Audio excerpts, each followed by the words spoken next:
Really excited to be here. So many familiar faces, new faces. I'm Jenny Stars. I work for Renewable Energy Alaska Project. I'm based in Anchorage. Moved to Alaska 2.5 years ago, actually as a remote worker. So hearing Jeremiah's story was great. It's the last session. I'm going to try to move quickly, but also give you guys, substance of what we do and some of our programs and how they're working to diversify and strengthen the energy economy here on the Kenai. So let's see here. Oh yeah, wow, that worked really fast. So like I said, I work for REAP, Renewable Energy Alaska Project. We're a nonprofit. So that means we don't build the renewable projects that you hear about in the news, but we do support the advancement of renewable energy and energy efficiency. So the conservation of our energy as well as getting it from renewable resources.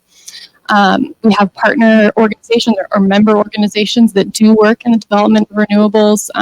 We have utility partners, agency partners. We'll work with anybody who's interested in ensuring that we have affordable and reliable energy here in Alaska. And we work primarily in 3 areas: education. We have 3 full-time energy educators. They visit the Kenai for different programs, whether it's teacher trainings or direct outreach to schools, or we do adult education as well. And they also develop place-based, really Alaska-specific energy resources and education resources. We also work in advocacy, so making sure that we have robust policies that support really market-based solutions to our energy needs. We were instrumental in establishing the Renewable Energy Fund, which this year there's some proposed projects in there for the Kenai that will be up for the legislature. And it's been adding to our renewable infrastructure in the state for about 16 years now. And then where I work is in the capacity development group, which is an amalgamation of programs that we do at REAP. Workforce development, technical assistance for communities in energy planning and scoping for what their energy resources should be, as well as training coordination. So I'm going to focus on my role in the workforce development world, but I just wanted to let you know we do a lot of different things. I'm happy to talk to you more about any of those later on. But before I do too much of that, Cassidy mentioned that there is so much potential for renewables here in Alaska and on the Kenai, so I just wanted to hit on that really quickly to start off this knowledgeable panel, that we are really at this transitional moment for our energy economy and for the future of our grid. We do have pretty high electricity rates. We're running out of not running out of gas in Cook Inlet, but it's projected to hit a shortage from what we're taking out of Cook Inlet. It won't meet demand by 2027. So that could drive our prices up even higher for both heating and electricity, but we're really focusing on renewables for our electricity so that we can preserve that natural gas for heating uses.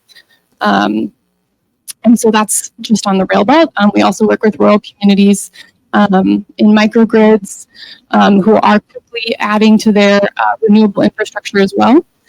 And there's really just hundreds of millions of dollars in federal investments, which was spoken on in the broadband session and other sessions, that are making this a transformational opportunity that we want to make sure we get as much of that money as possible in Alaska.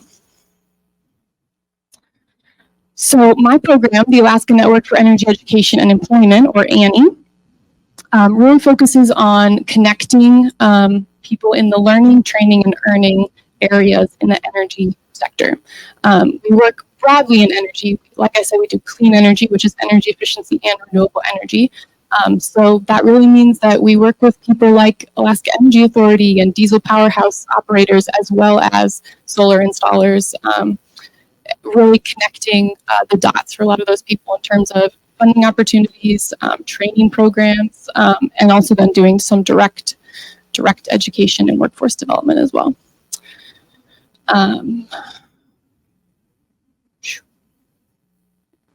Okay, so ANE started, you can tell we like acronyms, ANE, REAP. ANE started as a gap analysis of the clean energy curriculum and training opportunities that are available in Alaska. And that has really informed a lot of our work. We have a pamphlet at my table in the back there that walks through the different clean energy career pathways in Alaska and the different training programs that are available, and curriculum opportunities, as well as like degree programs, and just sort of mapping out where those all live in Alaska to make it more accessible. And then a couple of the things that have come out of that gap analysis, so things we've recognized are needed more. We do building efficiency and sustainable energy workshops.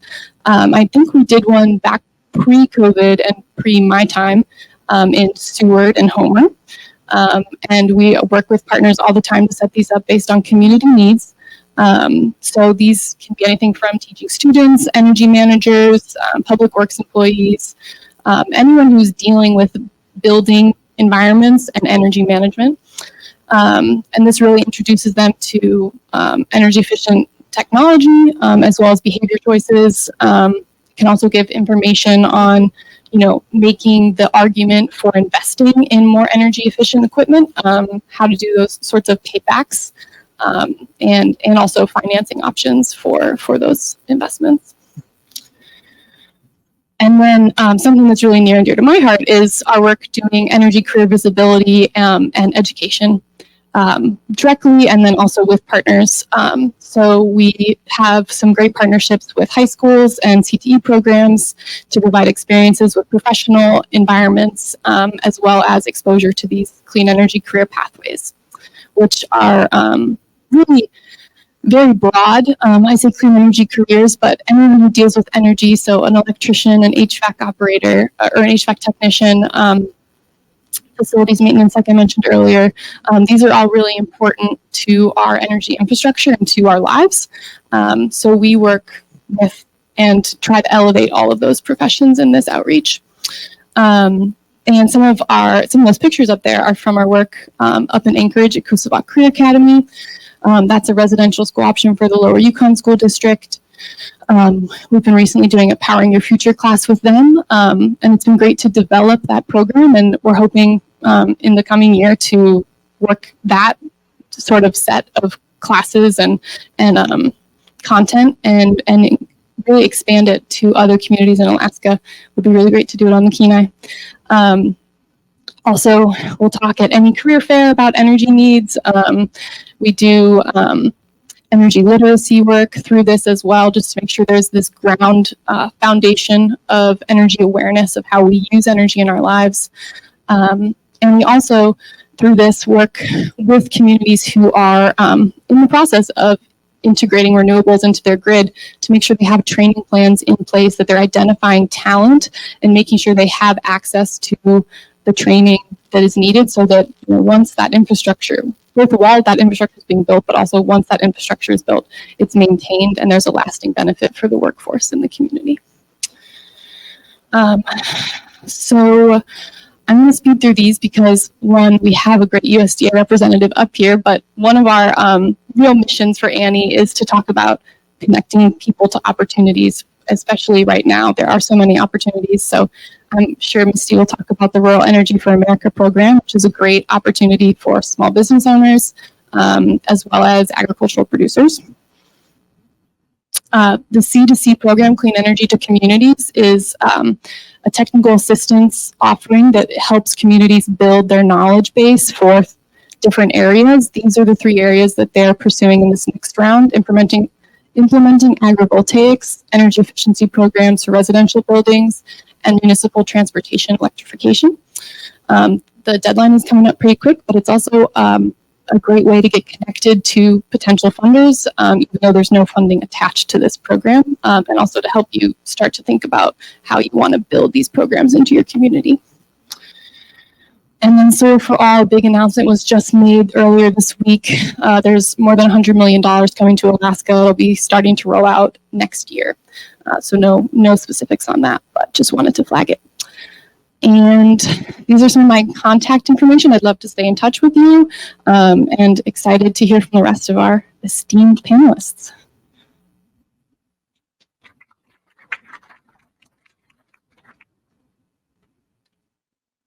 While we get this next slide deck up, who here has spent 2 minutes just thinking, it'd be really cool to harness the power of the tides in the cooking?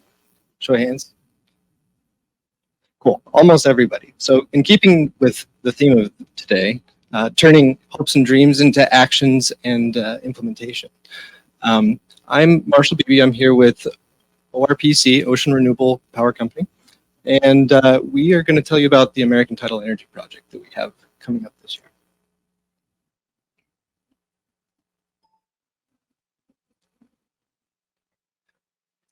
So ORPC, we were founded 20 years ago. We're based in Portland, Maine, and we have about 50 employees now. And what we do is we develop and implement hydrokinetic devices in riverine and tidal environments. And we really pride ourselves on being focused on the community and making sure our projects serve the needs of the community. So here's our footprint globally. We have a number of different devices that we have deployed in various spots across the globe. Notably, we have 2 riverine devices, our RivGen, implemented across Cook Inlet in Igiagig, supplying power to that village there on the Kvichak River. And so what is the American Tidal Energy Project? This project is a 1 to 5 megawatt tidal energy project that's going to connect to the grid here in Homer Electric. And we hope to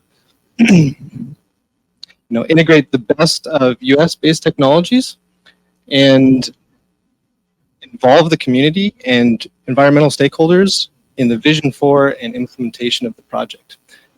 And we hope that the project lasts beyond the funding period. So what is the funding period? Again, this project is funded by the Bipartisan Infrastructure Law. And this first phase, which lasts from June for 10 months, is a competitive project.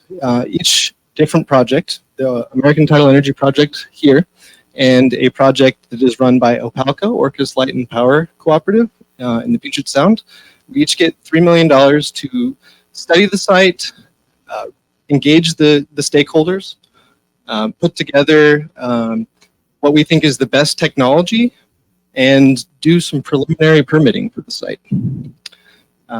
And so at the end of this 10 months, there's a competitive down select, and one of these projects will be awarded $29 million to carry forward with implementation of the project. So we kind of touched on this. It's a quick schedule, but we have a bunch of work to do here in this next 10 months to prove that we're worthy of funding in the future. So phase 2 would be detailed site characterization, going back into the water, getting more data. Phase 3 is going to be building devices. Phase 4 is mobilization to the site, and phase 5 is operations. So this would take place over the next 5 years or so. We wouldn't be in this position without the partners. Obviously, KPED has involved us in the community, allowed us this opportunity and platform to reach out to you guys and involve you guys in the project. You can see a couple of different devices here that we're considering. We have Aquantis Tech, which is sitting at the surface, our devices, which sit mid-water column, and a third company that has a device that mounts on the bottom. And on this image here, you can see a blue box. This is our permit site. This is our sandbox that we get to play with. And so we're going to be tasked with in this first phase is figuring out where we're going to put some of these devices. This is a heat map of velocities here on the East Foreland off of Nikiski. And our project is set in that nice little cherry red spot. And velocities there peaking over 3-4 meters per second, which is really world-class. The Kenai Peninsula is sitting on the biggest tidal energy resource in America. So it's the obvious spot to develop an industry and build jobs and build clean energy supplies for our community. The overall energy resource for the Cook Inlet is 18 gigawatts.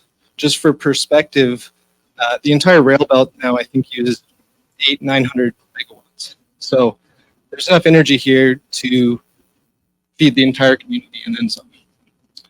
So here's another little overview of the site, and we have some really awesome infrastructure that supports this project that's already here. So you can see we have a little KPED's office. Here's Soldotna down here in the corner. And up near our project site, Homer Electric has a substation that we can easily tie into.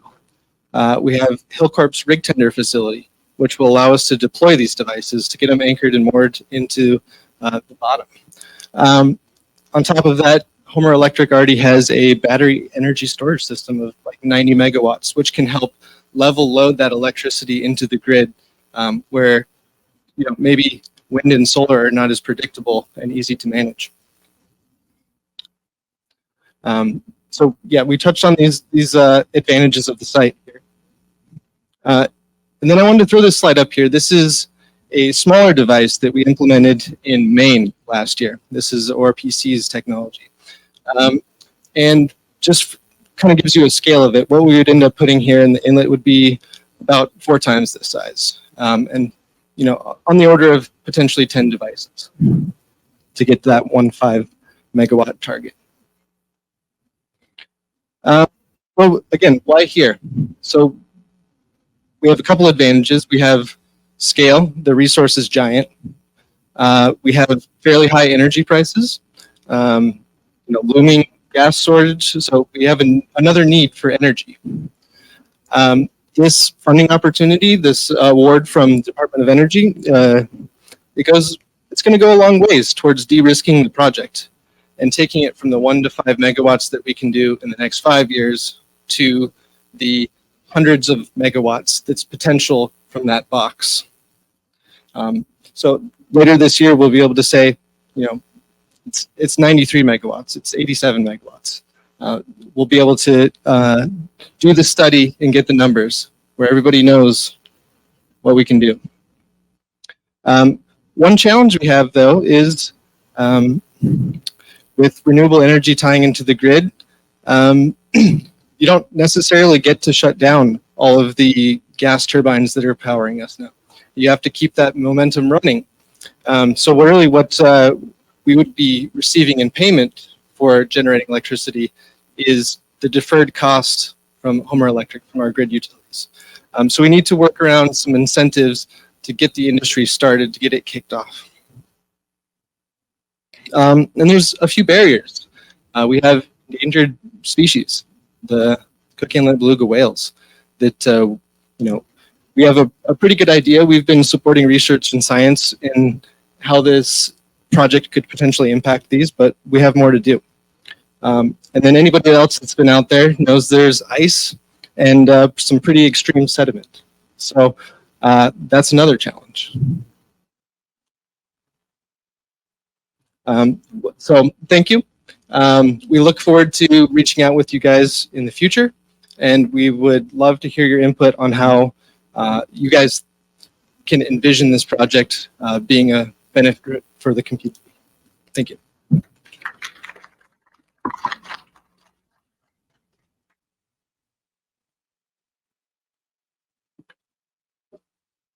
All right, thank you. Okay, next. So I'm Misty Hall with USDA Rural Development. It's kind of nice. I've heard a lot of different things about rural development today. Our objective is we're funded from the Department of Agriculture. And I always like to say that rural development, we are an agency that can really build a community from the ground up. We provide infrastructure, we provide basically any essential need you need for a community. Rural development can provide that. Our objective is to assist rural communities in creating prosperity so they're self-sustaining and economically thriving through the investments that create ladders of opportunity, build regional resilience, and support the growth of emerging markets. We have more than 40 loan grant technical assistance grant programs or technical assistance programs to support economic development in rural communities. And I heard from Jeremiah today that we also provide fish and chips, which was pretty cool. And hopefully we're gonna have sushi too in the next go around. So in our next Reconnect round. So anyway, what can rural development do? Let's see. Oh, you're sliding for me. Thank you. Okay, so we've got all these programs, right? So one of the things we do is, as an agency, you look to see your organization. What are you? You know, where would you fit? You know, so these are just some of the things that we would look for. And we have many partners, collaborators. RollCap, as we mentioned, was a partner of ours. They actually, in addition to housing, RollCap was provided a technical assistance grant through the for the REAP program. So they are actually providing technical assistance to help small businesses and agriculture producers apply for the Rural Energy for America program grant. So there's so many programs anyway. I kind of got off on that. So what kind of programs do we have? That's to name a few. This is a little bit of what rural development can do. So, and there's more. But today I'm going to focus on REAP, as you had mentioned. Rural Energy for America, the other REAP, the REAP that you hear in the news. So go ahead to the next slide. We provide guaranteed loan financing and grant funding to agriculture producers, small businesses for renewable energy systems, or to make energy efficiency improvements. So with the IRA funding, the Inflation Reduction Act, we received $1.1 billion nationwide. Grants have been increased to 50% through this Reduction Act because previously it was 25%. So we do also have loan guarantees and we can do combined loan grants. All right, next slide, please. So changes in REAP. We've got 144 million set aside for underutilized technology, basically anything but solar. And the maximum grant size has doubled, so we do 50% grants, as I mentioned before. And also our maximum caps have increased. So before it was 250,000 for energy efficiency, but that's been moved up to 500,000, and now $1 million for renewable energy systems. And we also changed and we moved to quarterly cycles instead of every competitions twice a year. So go ahead. I'll skip past this one because most people want to hear about the grants. So let's see, where are we at right now? So our timeline, we, this last notice, we had 6 quarters. Of course, I don't know why we have 6 quarters because, you know, quarters of 4, but we're the government, right? So we don't always make sense. But anyway, we are in our 5th quarter, and we are competing quarterly until September 30, 2024 with this round. And then they'll have a new notice out probably in August on what we're going to be doing for the next year or 2. So now the fun stuff, I'm going to move on to a case study. In June of 22, we provided solar for the Bear Creek Winery in Homer. They have a 44.8 kilowatt array, and it reduced their costs by $12,000. And it was offset because they, the right one. Oh, no, previous one. There you go. So this project was developed by a small business owner who identified higher energy costs in summer due to increased energy demand from refrigeration. And next slide, please. Thank you. Okay, in this one, Peninsula Solar, I wish I had a better picture of it because when I went out to do the inspection, I just did, oh, previous one. Nope. Back. There you go.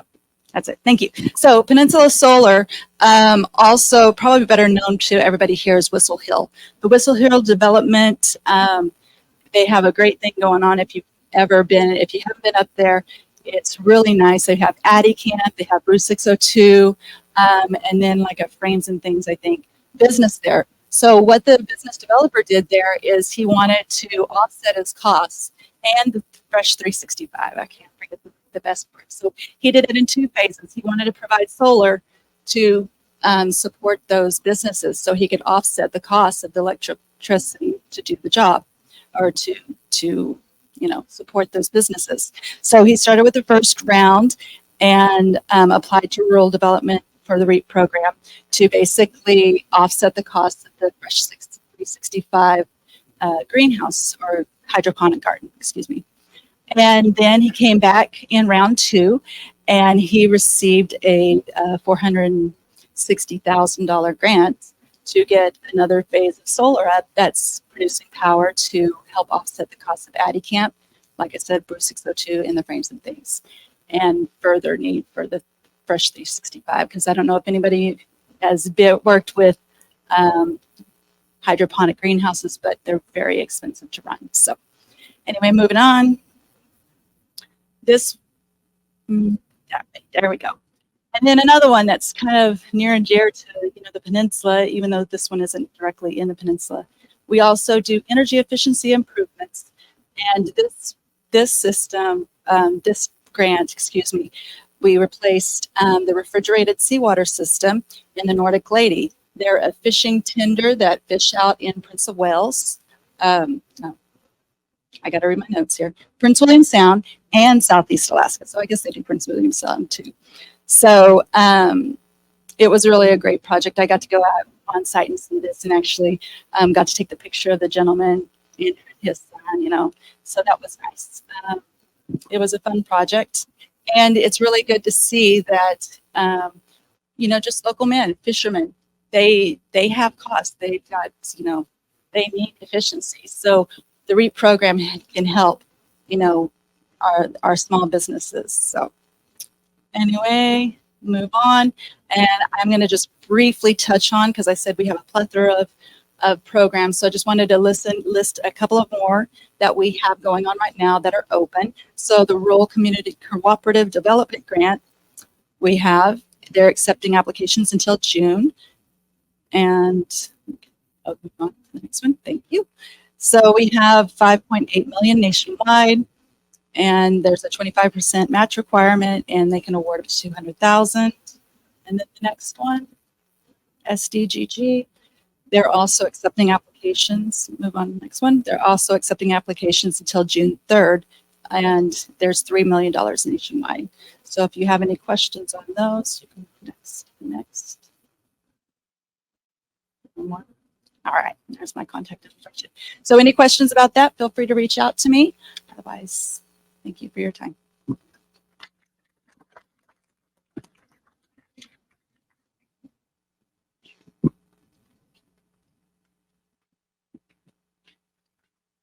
Merry Christmas, everybody. What do you think I do for 10 months of the year?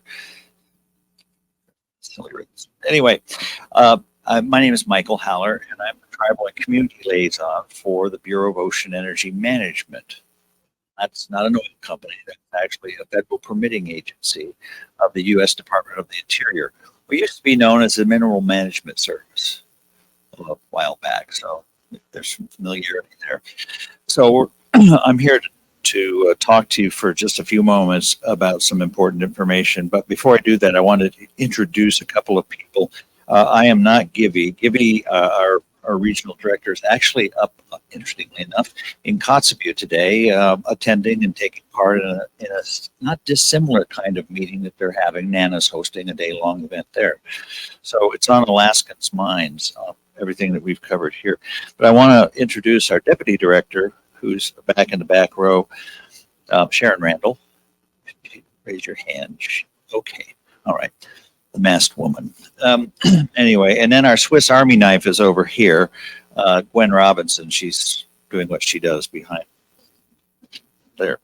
Anyway, one of the reasons we're down here, and normally DNA, for our DNA, oil and gas is really our main line, or it has been. But we have other things that we do, and renewable is one of those.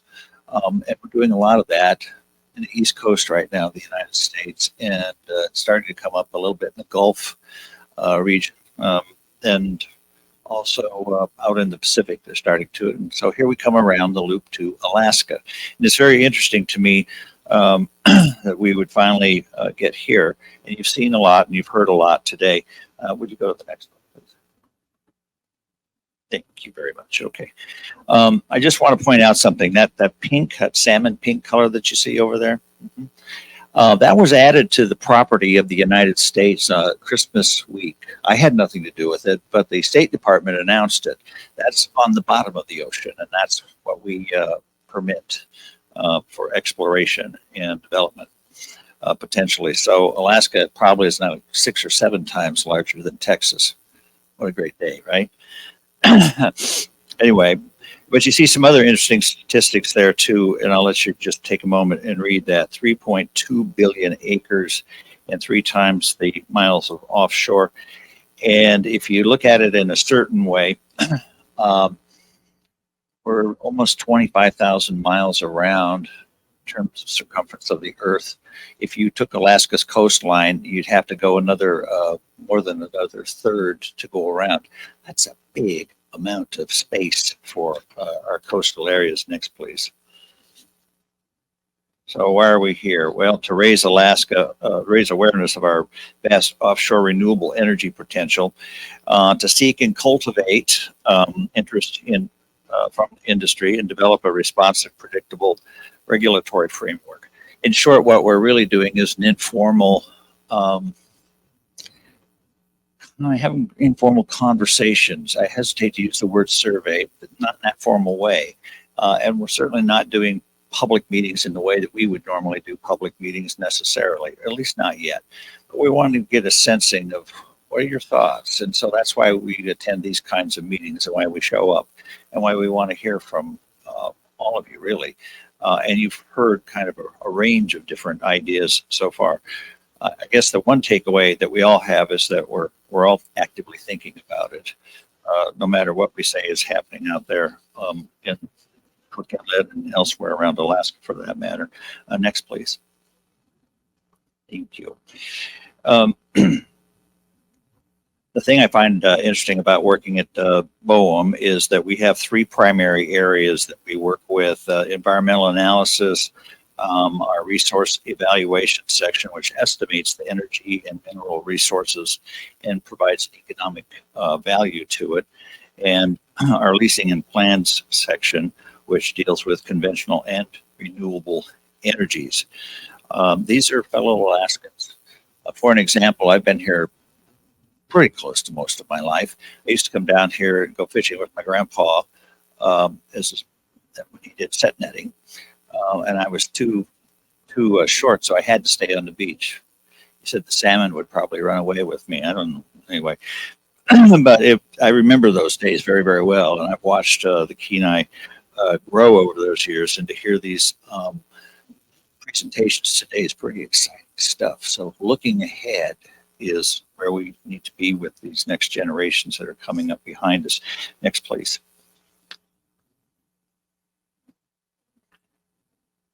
Now, you probably wonder what those squigglies are. Those were whale hunters, and that's off of the out in the Beaufort Sea.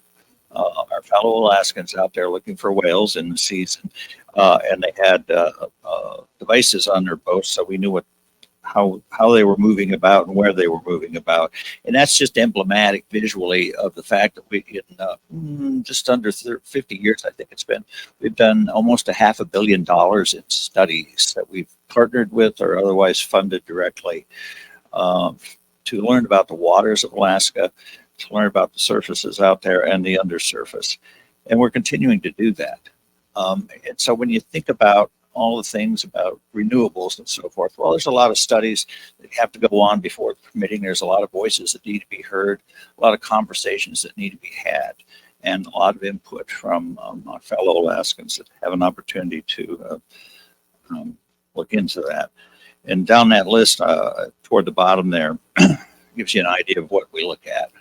It's not just about people. It's not just about wishes and hopes. It's really looking at the critters that are in the ocean as well and taking them into account. Next, please.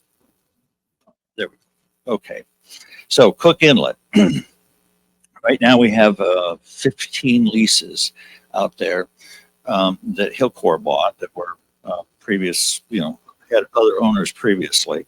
And that kind of gives you an idea of where we are right now. And there's 6 leases up on the Beaufort Sea. And that's what we're really dealing with. These are legacy leases in a certain way. So there's nothing new that's going on out there. with respect to the topics that we've been talking about today. Next, please.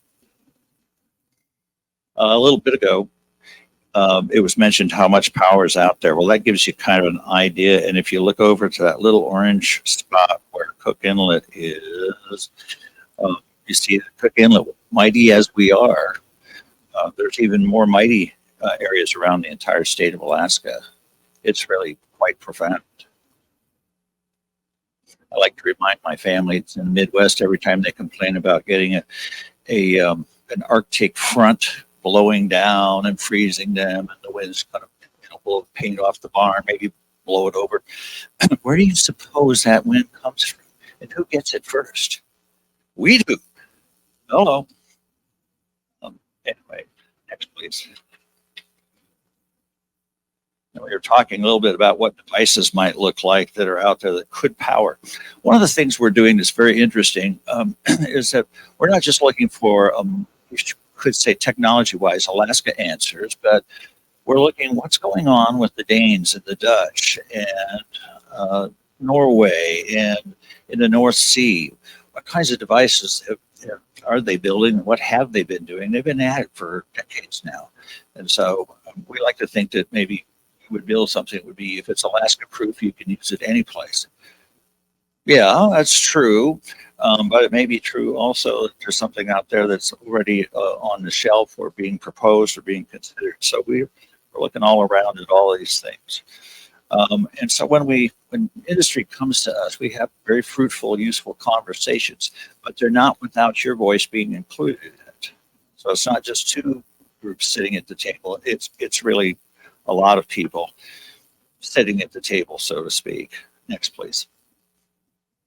I mentioned, partners. Yeah, we have a lot of partners, folks. I mean, everybody's our partner. Okay. Can you go back to 12, please?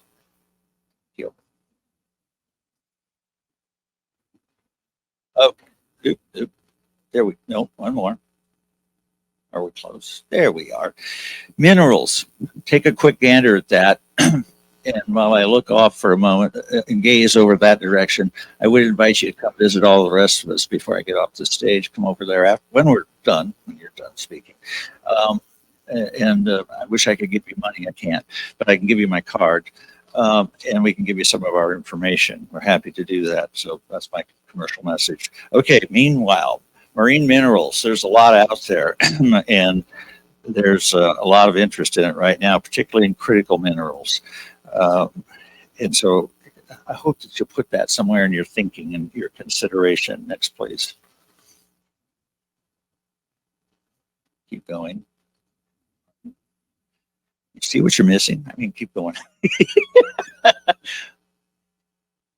One more.